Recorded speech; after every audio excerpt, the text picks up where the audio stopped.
আগামী 4 বছরে নবায়নযোগ্য জ্বালানি থেকে আরও 15% বিদ্যুৎ চায় সরকার। বাজেট বক্তব্যে এজন্য ভবনের ছাদে সৌর বিদ্যুতের উৎপাদন বাড়ানোর পরিকল্পনার কথা জানালেন অর্থমন্ত্রী। পরিকল্পনা আছে বড় সৌর বিদ্যুৎ প্রকল্প সহ জাতীয় এনার্জি স্টোরেজ ও আধুনিক সঞ্চালন লাইনের স্থাপনেরও।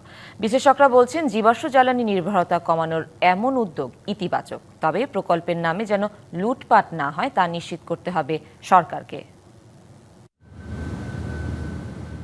বিদ্যুৎ ও জ্বালানি খাতে আওয়ামী লীগ সরকারের সাফল্যের চেয়ে লুটপাটের কারণে দেশের সর্বনাশ বেশি হয়েছে, এমন অভিযোগ ছিল বরাবরই।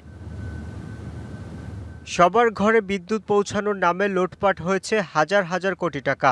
এজন্য নিজস্ব তেল গ্যাস অনুসন্ধানের চেয়ে আমদানিতেই বেশি ঝোঁক ছিল সরকারের। আর তাই দেশের জ্বালানি নিরাপত্তা এখন পুরোটাই আমদানি নির্ভর জীবাশ্ম জ্বালানিতে আটকে গেছে। 2026-27 অর্থবছরের বাজেটে অর্থমন্ত্রী আশার কথা শোনালেন। বিএনপি সরকার চায় আগামী 4 বছরে নবায়নযোগ্য বিদ্যুতের হিস্যা বাড়াতে। এজন্য নেওয়া হবে বিশেষ নীতি। পরিবেশ বান্ধব ও টেকসই জ্বালানি ব্যবস্থা গড়ে তুলতে 2030 সালের মধ্যে মোট বিদ্যুৎ চাহিদার 20% বিদ্যুৎ নবায়নযোগ্য জ্বালানি খাত থেকে উৎপাদন। নগদ নিয়ে এলো হার না মানা হার অফার। সর্বনিম্ন 10,000 টাকা রেমিটেন্স নগদে পাঠালে থাকছে স্বর্ণের হার জেতার সুযোগ।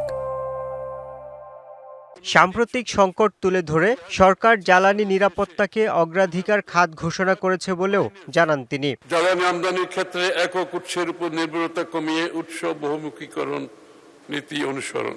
মহেশখালীতে বিদ্যমান দুটি ভাসমান এলএনজি টার্মিনালের পাশাপাশি নতুন টার্মিনাল স্থাপনের বিষয়টি পর্যালোচনা। মহেশখালীর মাতারবাড়িতে একটি ল্যান্ড বেসড এলএনজি টার্মিনাল স্থাপনের জন্য জমি অধিগ্রহণ পরামর্শ নিয়োগের প্রক্রিয়া চূড়ান্তকরণ। সরকারের এমন উদ্যোগকে স্বাগত জানিয়েছেন বিশ্লেষকরাও। তবে তাদের শঙ্কা নবায়নযোগ্য জ্বালানির নামে সরকারের প্রকল্পের স্বচ্ছতা নিয়ে। সরকার নবায়নযোগ্য জ্বালানি উন্নয়ন যে কৌশলপত্র তৈরি করছে, সেখানে আমরা আশা করি যে সেখানে একটা সুস্পষ্ট দিক নির্দেশনা সরকারের এই যে 2026 থেকে 30 সাল অবধি 5 বছরের জন্য যে কৌশলপত্র তৈরি করছে, সেখানে সরকার তার ক্যারিশমা দেখাতে পারবে। বাজেট বক্তব্যে অর্থমন্ত্রী জানিয়েছেন, জ্বালানি নিরাপত্তা নিশ্চিতে 2050 সালের মধ্যে দেশের মোট বিদ্যুতের 50%ই নবায়নযোগ্য জ্বালানি খাত থেকে উৎপাদন করতে চায় সরকার। ইউসুফ রানা, ডিবিসি নিউজ, ঢাকা।